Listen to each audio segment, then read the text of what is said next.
Can we trust him? He's more machine now than man. We have to. Without him, the podcast will fail. I hope the world is ready. Coming up next month, we're going to have Snoop Dogg, Rage Against the Machine. And Kevin!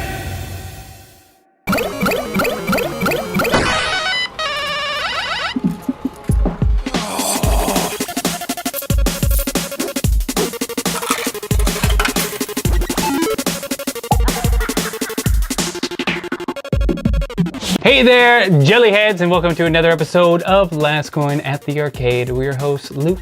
I'm Lucas. And Kevin! You're back! I'm back. Kevin's back. I mean, some of you already know this. Yeah, you made your triumphant return to the podcast this week, and this week, your video debut. Yes, I've never been on camera, so hey, this is me, Kevin.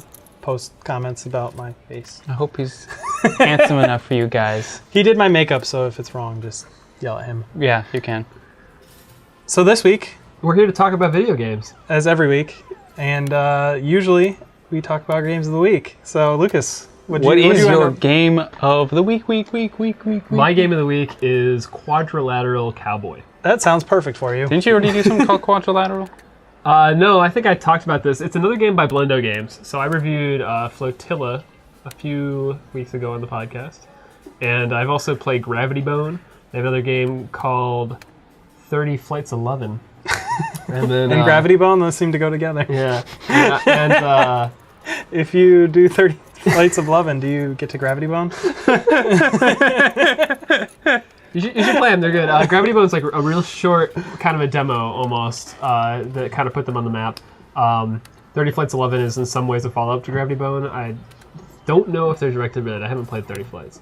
They have a game called Atom Zombie Smasher that was in like a humble Yeah, I played that one People actually. have actually played that game. I played a lot of that. I played probably Yeah. like 20 hours. Awesome. Yeah. And so I think they make a lot of good stuff. I was pretty critical of Flotilla, but only because it's so close to being a game that I really, really like. Yeah, And yeah, it's you got mentioned like that. flaws.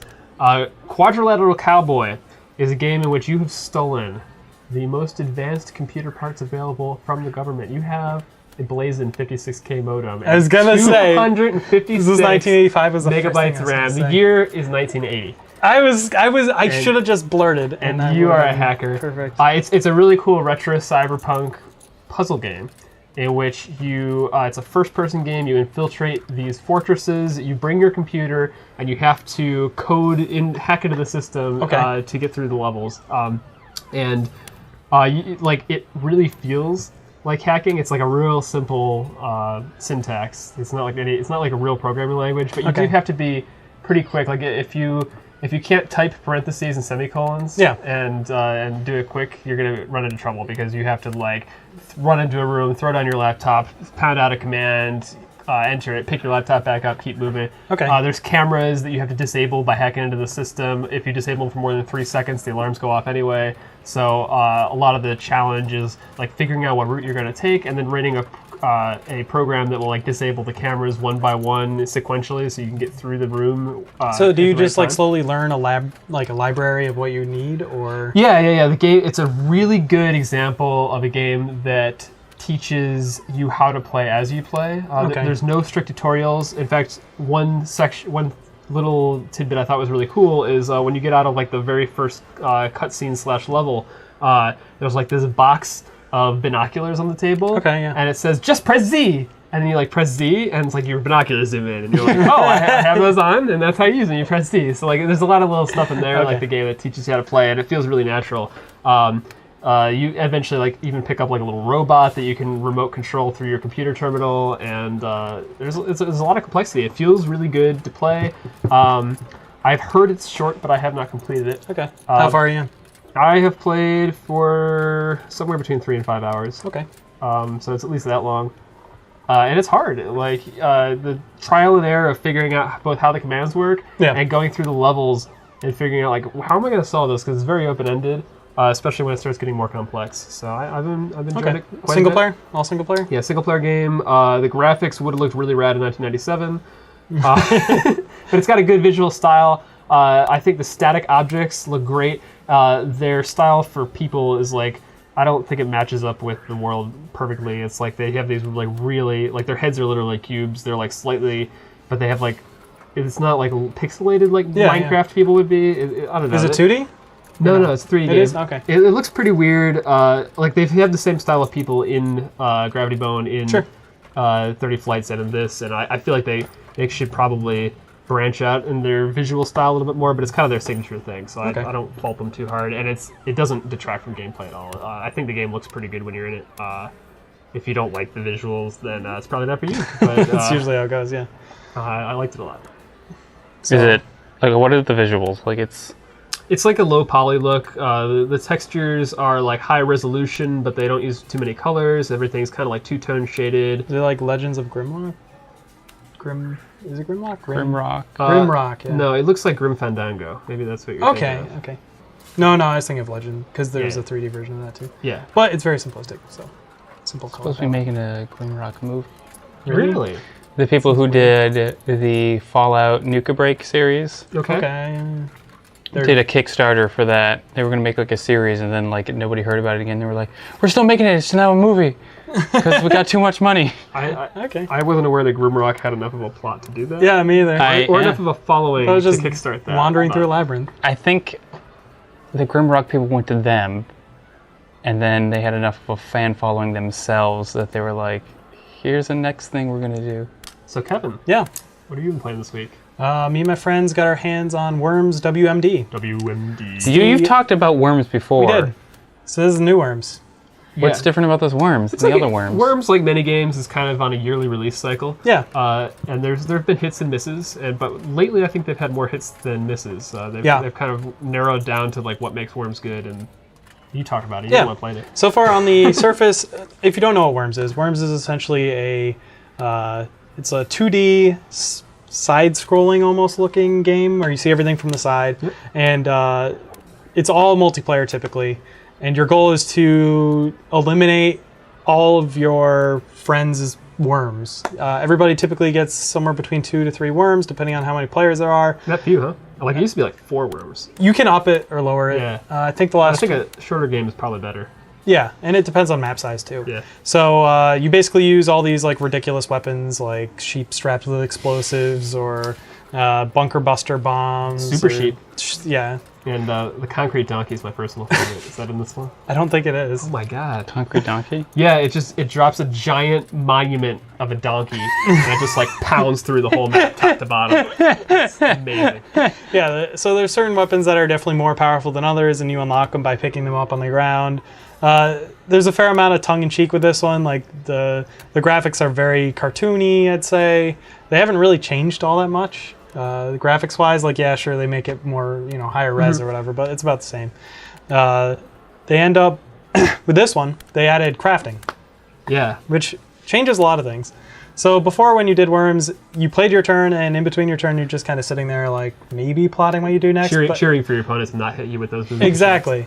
But it ends up in a lot of sitting around. With this one, you kind of have a little bit something to do in between rounds, which is nice, where you can disassemble your weapons you've acquired, and you can reassemble into something you'd rather have, which creates a whole new level of strategy, because now you're able to, I really need a bunker buster to get rid of that person. Well, let me just craft something that makes sense.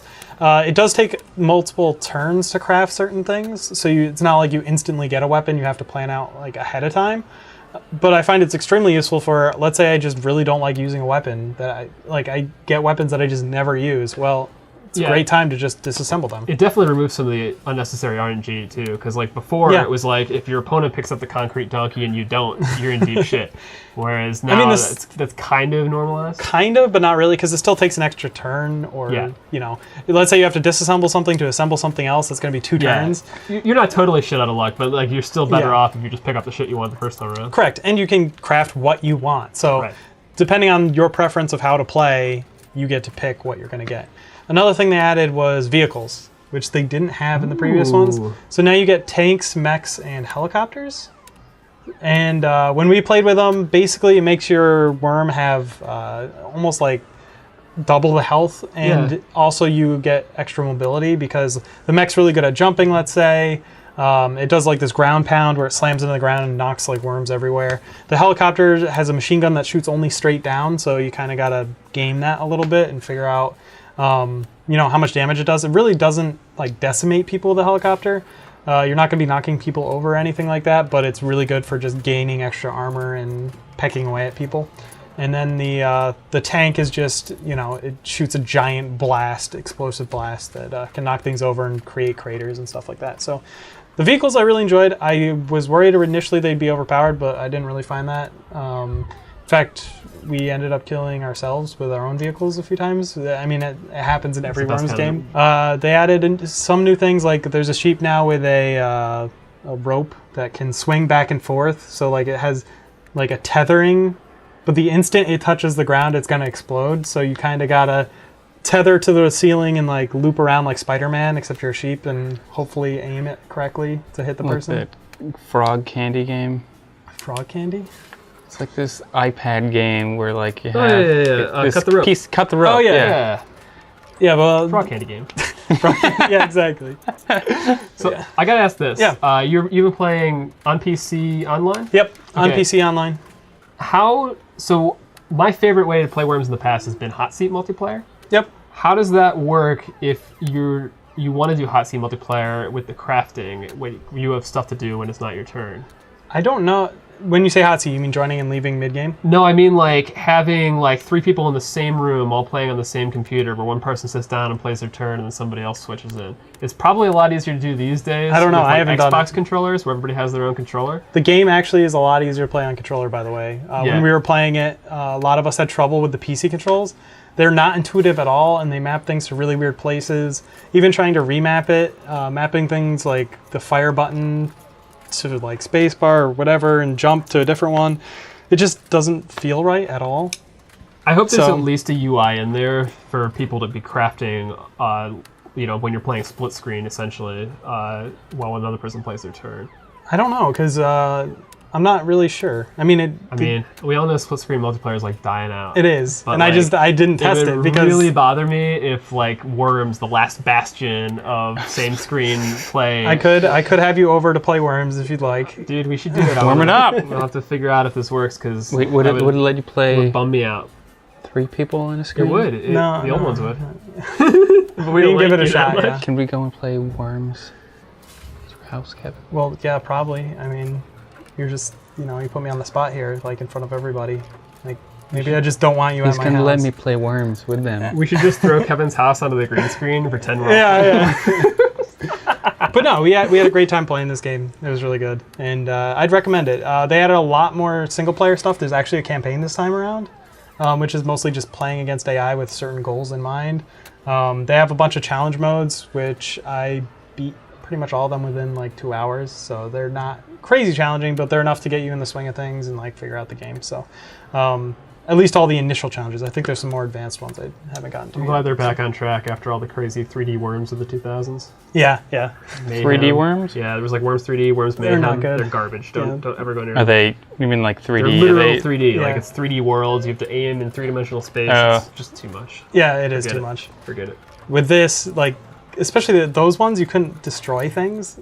Like the grounds were static. One of them did let you, but it was like super messed up. So if you like Worms, if you just want a party game with your friends, I'd definitely recommend it. Pick it up. It's not too bad. I think it's $30 right now. It's not a full-priced game. Steam, it'll be on sale for like $2 by like next week. I saw an article this week that was very interesting about the median time it takes for a game to go to 50% price. Mm-hmm.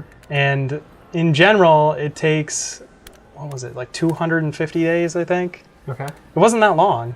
And for a game to go 75% off, it was about 420 days. Sounds it's a little over a year? A little over a year, and Yeah. you'll get it for 60 or for 75% off. Sounds like, yeah. Except some games, they just seem to hold on forever. Yeah, some do. But When I was yeah, looking at the research for it, the sample size was not huge, but it was mostly AAA games they were focused on. So I don't know, keep into account. Indie games, I think, discount like harder and faster.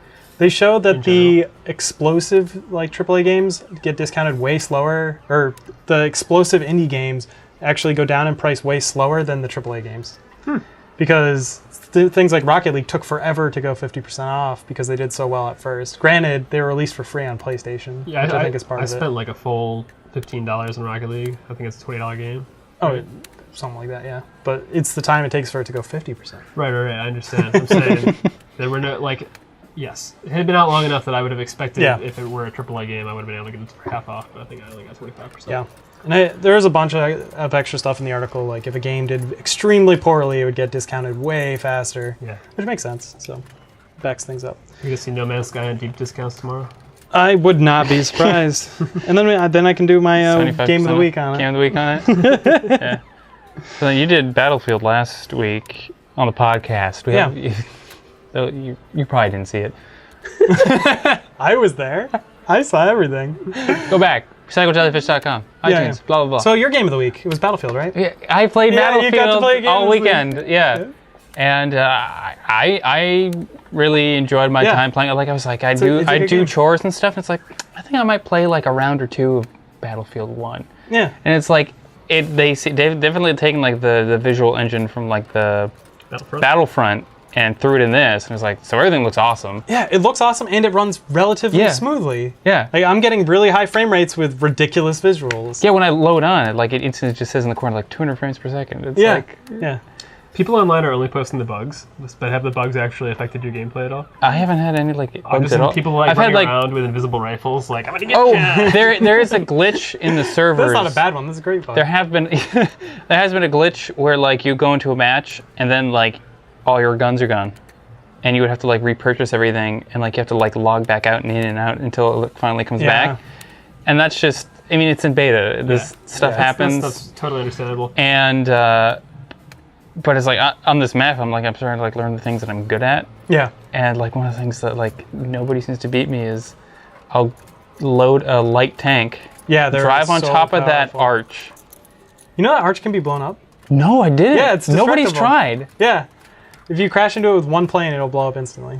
Wow. So that's what that person was trying to do. Somebody flew a plane into me and didn't do anything, and they fell out, and I was like, bam. And okay. Yeah, tanks are really overpowered in general because people haven't unlocked the anti-tank Yeah, there's no weapons. anti-tank weapons except like grenades, so people like will run up the arch. There's a launcher, like but this thing going and throw it at me, and I'm like, okay. But there's another issue, not just with that, but the unlocking like class unlocks.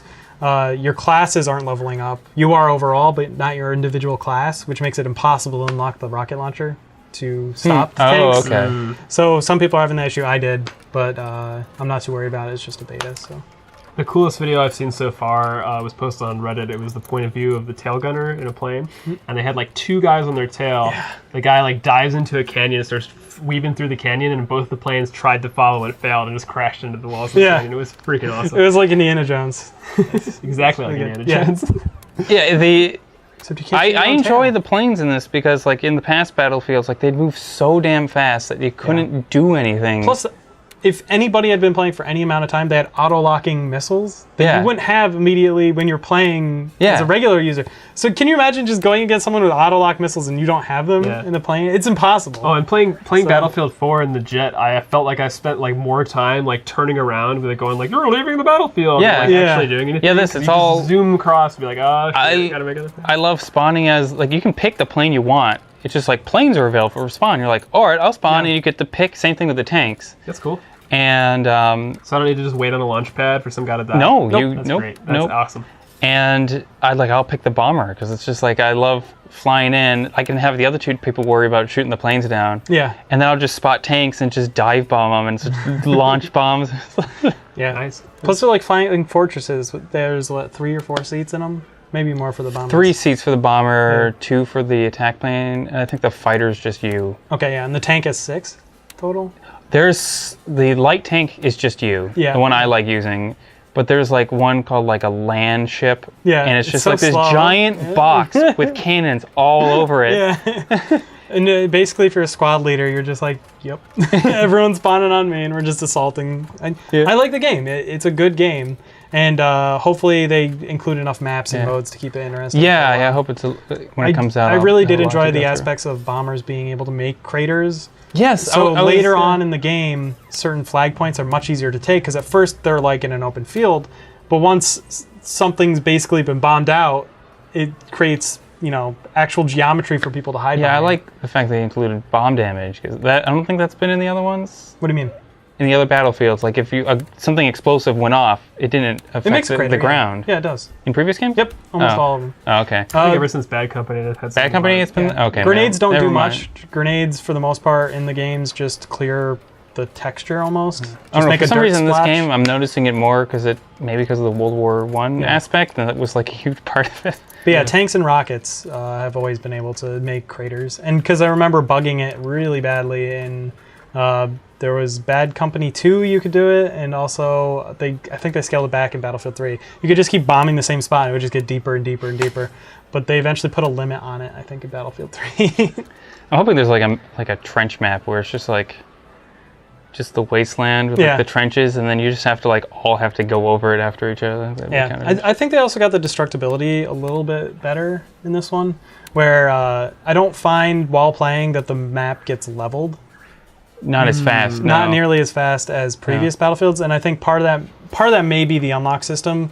Just people don't have rocket launchers yet, but the other half might actually be this gameplay is a little slower, and the explosions you make do on build. Yeah, the you do splash on damage on do buildings less, yeah. isn't as big, I think, probably as previous. What's Unless- news? What's new, Kevin? What's new in the world? I mean, we don't have to do news. Are we doing news? No, we Here- didn't do- I don't The like story news. I wanted to bring up the most, which was the early access game Ark Survival Evolved. They decided to release DLC for their early access game. Yeah. And a lot of people are really pissed off for a good reason. I Paid think. DLC? Yeah, they did. Pay DLC for a game that's technically not out. Correct. Which means they took It's resources. not even in beta. Exactly. They took their resources that were supposed to be going towards finishing their main game and decided, you know what, we're going to make some paid DLC and charge more for it. I think this is just a case of early access being a really shitty name for that feature. You know, It is. Like the game should have been released months ago. You know. Yeah. If that's the case, if they're working on stuff that's not the game is released. You know. It's one of those things, but like People- there's nothing pushing them in that direction, and by them being an early release, it makes everyone go like, "Oh, it's still in early access." Like, it's fine. Yeah. I mean, it's there's a big impetus for the people in early access to not say it's released because people will instantly forgive all the bugs as long as it's in early access. Correct, They're like, oh, it's yeah. just they're still working on it. You know. So they have nothing to gain by switching Right. over. I think like every single game in early access I can think of, as soon as it comes out and they're like, this is the 1.0 release, people are like, what? yeah, I thought you were going to add all this bullshit. You know? it's pretty accurate. I think they. Yeah, maybe No Man's Sky should have just stayed. And Stayed, No yeah. Man's Sky should definitely be in early access. Yeah, it definitely If they should. called that an early access release, people would just still be singing its praises. You know, they'd be like, oh, they got a lot to fix, but the stuff that's here is really good. Maybe it'll be a great game. Why didn't they do that? That was. Because there was like PC, it was contract- PS4 only for a while. They totally would have, but their contract with Sony has them all fucked up. Yeah. That's the in and out of it. Yeah. So yeah, I think it's really interesting that they decided to go that route, and I kind of feel like Steam should step in and be like, hey, okay, if you're in early access, you can't release DLC. At the same time, that seems though, reasonable. Ark is like one of the really good early access games. It is, but you It's can't. like way more finished than most of the It games is. on that platform, and it has way more people playing it. And I understand why they would want to release DLC. They need to call their game fucking done Yeah. before they start adding stuff onto it. Honestly, I feel that because there's no reason for them to come to a full release, I think one of the big things that they should do on Steam is force people to go full release before they can push out additional content That would make a are lot of separate. sense. And that makes tons of sense because it would be the first thing ever that makes people be like, you know what, we shouldn't be first. We shouldn't be early release. You also have a bunch of the companies that they release a game early access, and then before that's done, they release another game early access. You know, like Keen Software House. They have Space Engineers. They're working on it, and they're one of the good stories because that game's still getting very frequent updates. Yep. But then they have Medieval Engineers and they offshoot. You know, and then they work on that for a while, and now it's like more or less abandoned while they focus back on Space Engineers. But it's like, guys, like, what are we doing? I mean, I get it for bigger studios like the guys who did Massive Chalice, where they had multiple. Yeah, because Double Fine Double actually Fine, has multiple development groups that are working on these things separately. But when you're like talking about like your silly little tiny indie studio that just kickstarted their first game, With 5 employees, right? more or less. And I don't know, and maybe Keen does have full groups working on both these games. Maybe they were hugely successful and then reinvested, and they're like, oh, we need to work on a separate game, whatever. But the language that we're using to describe the early access makes that feel really disingenuous. It doesn't really does describe how the games actually. I mean, games in general now are designed as platforms that are always being updated. So, in a sense, everything is in a beta. You know, like everything's going to be changed. Can you imagine? Can you imagine they're like, we're in early access and we just released something that breaks the DLC, but it's early access, so you know it's okay. I will say this: the Ark DLC looks really nice. It has a whole desert map with like new stuff, new dinosaurs. Dinosaurs. It's a I don't know. Like, I don't know the names of dinosaurs. It's not my gig. Sclevosaurus. Sclevosaurus, yeah, he's in there. And but it's like a desert, and you have to survive. You have to worry about temperature, and it's harder to find resources. It looks really cool. If I was into Ark, I'd be all over it. I saw this week also Titanfall. They, for some reason, EA decided to give a 10% discount for when you're first buying it, which they normally don't do. And they also decided to take it away off of EA Prime, or that Origin, the subscription service that you pay. Oh no, that's $5 a month, and you get early access to games and a bunch of other fun stuff. Is this Titanfall 2 or Titanfall 2? Okay. And a lot of people are guessing that the reason they're doing this is to limit the game's exposure to people before everybody buys it for full price. Because they should. This has happened previously where they don't send out review copies for a game they don't think's very good. It's a shrewd business decision to basically. Yeah, exactly. That's and that's what it shouts to me. Hey, we want to sell as many as we can, and at the same time, we don't want to show anybody early access just in case. So they have a paid subscription service to get early access to their games. You get to play them for free, essentially. It's like a rental service. And almost. They're like, except this game. You don't except this game, yeah. That doesn't sound like a good. That's unfortunate because the first one was rather enjoyable. The first one was good, but man, it burned hot and it burned fast. Yeah, I really enjoyed like 25 hours of it, 30 hours of it. And then all of a sudden I was like, I never want to play this again because it became very repetitive. I think the things it did extremely well. If you watch the podcast we did for that one. Legacy. I had a lot of good things to say about it because they streamlined things and they made, especially people new to RPS or FPSs, very happy with just hopping in the game and being it made me good. It made me good at an FPS. They basically raised the floor without lowering the ceiling, which is a really good thing. That's pretty cool. And for this one, there was a few people who got like early gameplay, and they were saying relatively negative things about it. They thought that not enough was changed. They thought getting mechs in this one was a lot more rare, so you would go multiple matches without even being in one. There'd be matches where only 1 or 2 people would get one. They did it based on kill streaks, which, again, it kind of favors the super. It favors the people who are really good at the game, and it just shits on the people who are terrible, which is the exact opposite of what Titanfall 1 did. So yeah, I'm curious what it'll be like. So far, I'm very skeptical. I mean, I wouldn't have bought it day one anyway, but at the same time, I'm curious how bad the population's going to fall off this time, considering last time it fell off within the first 2 months. I always thought that was mostly because they didn't have matchmaking at launch, so it kind of made things really rocky for people who weren't good at the game. What would you do to play multiplayer? Just find servers or something? You just found a random server and there's no matchmaking whatsoever. Yeah, that's too bad they didn't put that in there right away. Yeah, because there'd be people who had like fully leveled up and had a bunch of extra max and cool stuff, and it still made it difficult for new players to go against these people. But today Microsoft's website came up with the Halo 5 Forge is due to be released. Oh, PC thing you were talking about. Yeah, everybody came out to like click on the button, and as they clicked, it was like, nope, wait, we're not quite ready. So hopefully within the next 24 hours that's coming out. I do kind of like the fact that they've said that the next Halo game and the next Gears game, which comes out I think October 11th, they're coming to PC. I'm curious how well they'll actually do on those platforms, on PC as a platform. Honestly, I never felt like Gears was a good PC game just because it doesn't feel very console. It felt really at home on a controller. It really did. Of course, now everybody has an Xbox controller that plugs into their computer anyway, so but still, it's less and less of a thing. I'm curious what the population's going to be like for playing it. I mean, they released Gears of War 1 out on the PC, but that was like way after release.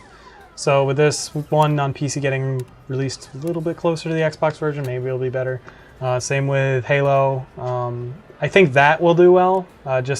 Especially just the Forge community in general, which has done amazing things on consoles. Just imagine releasing that for PC folk is going to be just a godsend.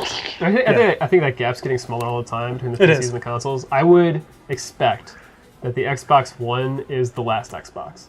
Yeah, because I kind of feel like it. I think by the time they're looking at a whole new hardware generation for Xbox, everyone's just going to incidentally be having like a notebook computer that is capable of running all the games they want to play. Yeah, that's what I'm hoping for. Yeah. Right? I think. Do you think maybe that's why? I'm sorry, I don't want to mean to interrupt you, but like why Microsoft is now making what was initially a really reluctant shift to include its console games with the PC market until like usually like years after. We're like, oh, we're going to port this to PC now. Well, I think the biggest thing is they changed the architecture of the games and the consoles themselves to essentially match PC. Mm-hmm. So now porting them over is a lot cheaper, and it's not nearly as much development time. So it's a relatively low hurdle to get over to make money off PC people. And Microsoft's not making any money on selling the hardware. So as long as people are on the Games for Windows platform and it's not Games for Windows Live anymore. It's just Games for Windows. Is that the Windows 10 one's called? I don't Windows know. 10 apps. They keep changing them. Whatever it is, I mean, as long as as long as developers are paying their licensing fees to get on that platform, Microsoft's getting their cut of the pie anyway. So they don't really care if you play on a PC or an Xbox. No, they shouldn't, because for a while they were selling them at a loss. So exactly. I do think they're going to keep a dedicated box, though. I don't think it's accurate to say this Xbox is going to be the last one. It's a bold prediction. I'll give you that. Yeah, because I think in general, just Microsoft having control of the living room and the fact that their box can do a lot with even a cable box if you hook it up to it, which a lot of people forget about nowadays. It speaks a lot for the console. It can do things that most people don't know how to do with a PC. You can do them with a PC, but it takes a lot more effort than just putting down a box, plugging in a cable, and being like, oh, look, I have a computer hooked up to my TV. Yeah. It's a lot easier, and I think just for the fact that the majority of people use their Xboxes, at least people I know, use it for watching stuff. They don't even use it for playing games anymore. Really speaks to, hey, this actually might make sense. Mm-hmm. Well, maybe like by the time like the Surface Pro 7 comes around in 2020 or whatever, it'll just have a stamp on it. It's like, hey, I play Xbox games, and I wirelessly connect to your cable box, and I do all that stuff just by being in your living room. Yeah, the only thing I'd say is a box dedicated for VR. Because it does take a lot of processing power to do that. It could take a little while. So I just think it's a case of we are sort of at the limit of how much technology the games can use without just exponentially increasing the budget of the games. Yeah. Right? Because like the artists spend as much time as they can spend, and we can render more pixels, but there's only so much to see. Yeah.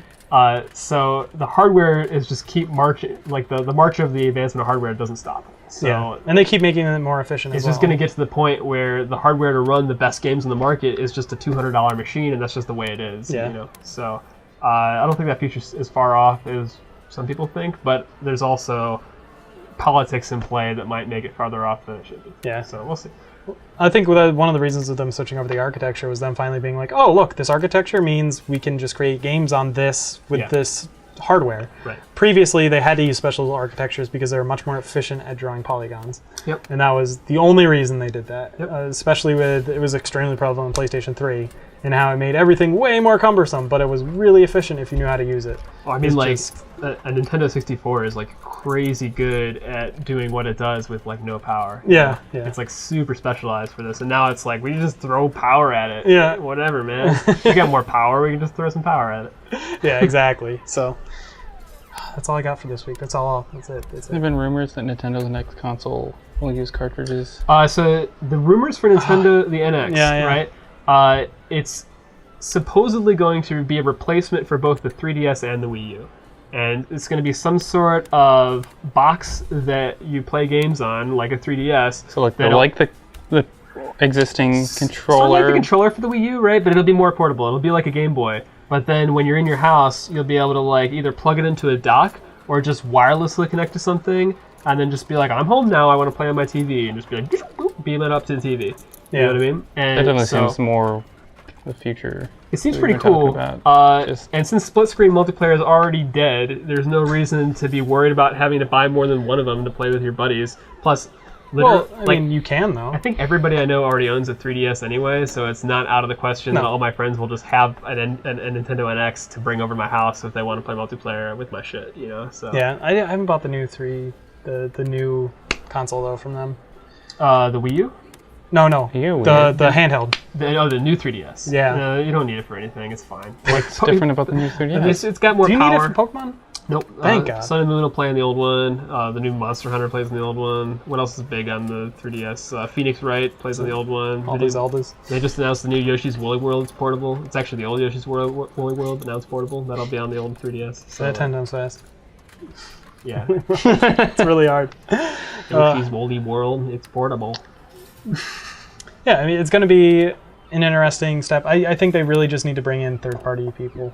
Just like developers. Nintendo just needs struggle so more much with that. content. There's so few games worth playing on those consoles. Even though the good stuff's really good. Yeah. Mario Kart 8 is the best Mario Kart. Anybody who tells you that the old Mario Karts are better is either a hipster or a liar, because it's just like you can't sit down and play the new Mario Kart and not just have a fucking awesome time. I don't know. It's getting to the point though where, assuming they can get the AAA like third-party developers in there, that's really all they need, especially Activision. Right. And if they can get those, that's good enough. They don't really need all these like smaller publishers that just are getting crushed on console right now. Because guess what? Kids don't want to play games that cost $20 when they can just go online and play Minecraft like for a lot cheaper. That market just doesn't exist anymore. You don't walk into a lot of game shops and see like hundreds of games that are literally just garbage. Like a lot of them have slowly moved out. All the movie tie-in games, like The Secret Life of Pets, the platformer. Exactly. You can play as this cat and like that. Honestly, that market is. That was the Wii. That was what the Wii was. Yeah. Garbage licensed games, and it doesn't. Yeah, nobody buys that crap anymore. People are over it. Yeah, and it makes sense that all Nintendo needs to focus on now, really, is their games and getting Activision and EA like on board to make stuff for their console. That's all they need. The next Call of Duty needs to be on their console. Yes. They need to not be selling to families and kids. They need to be selling to gamers, because those are the people that are shelling out money. Yeah. You know, especially nowadays. Kids get a few games for Christmas every year that mom buys them. You know. Yeah. Gamers have jobs and they take their paycheck and they go, how much of this can I spend on games without starving? Yeah. For a while, the only thing I owned was the Nintendo console and PC, and I'm slowly moving back in that direction because. I mean, almost every game that comes out on PS4 is exclusive for maybe 6 months, then it comes out on PC. Same thing with the Xbox. It's pretty rare that they don't. And I just had the one thing that doesn't is Nintendo games. The other thing I'm curious is Nintendo slowly moved their IPs onto handhelds, or onto cell phones. And then they're actually slowly creating content that's going to be made, like...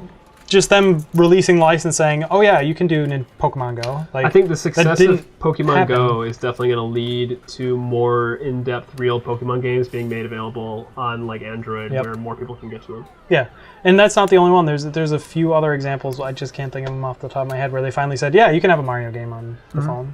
You're free to develop it. Like, go make it for us." So I'm very interested to see what Nintendo's going to do, because they're definitely putting their eggs in the mobile basket. More so than home console. I think Pokemon Rumble is available on Android. Mario Puzzle and Dragons is available on Android. Yeah, Puzzle. That's the one I was thinking. Mario Puzzles and Dragons. It's really good. Puzzles and Dragons. It's got the puzzles. It's got the dragons. I think you know.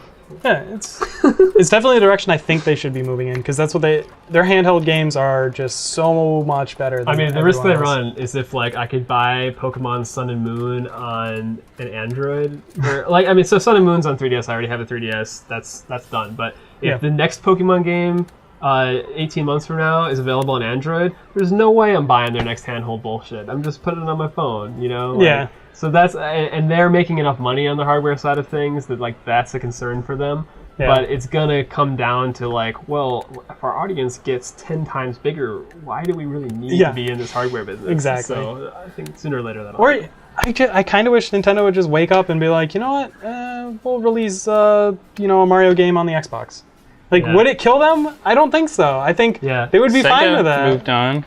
Yeah, I mean, people I think one of the bigger issues is in Japan, the Xbox is viewed as a non-console. Like literally, I think last month a grand total of 1 Xbox One was sold in Japan. Is that true? That's an actual stat. Look that up. I remember seeing it and being crazy. like, "Holy shit!" They literally sell none.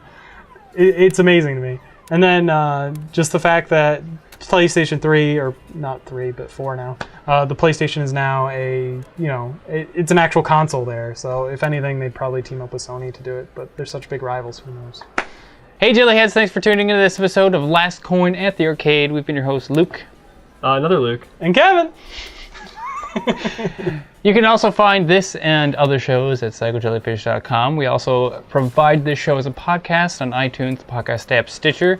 Please rate and review. It really does help the show. If you're a fan, you can help spread the madness. Give us a like at facebook.com at psychojellyfish. Follow us at Jellycast. You can also find Luke and I at lastcoin_Luke, L-U-C, and me, L-U-K-E. On Twitter. Yeah. And just tweet at them if And you're mad at tweets. me. Yeah. I don't have a Twitter yet. Or just yell from the rooftops that you want Anne to become. Yeah, I should make that one. So, thanks for joining us. We appreciate it. Make sure to download our DLC for only $10. It's on our website. Keep it psycho.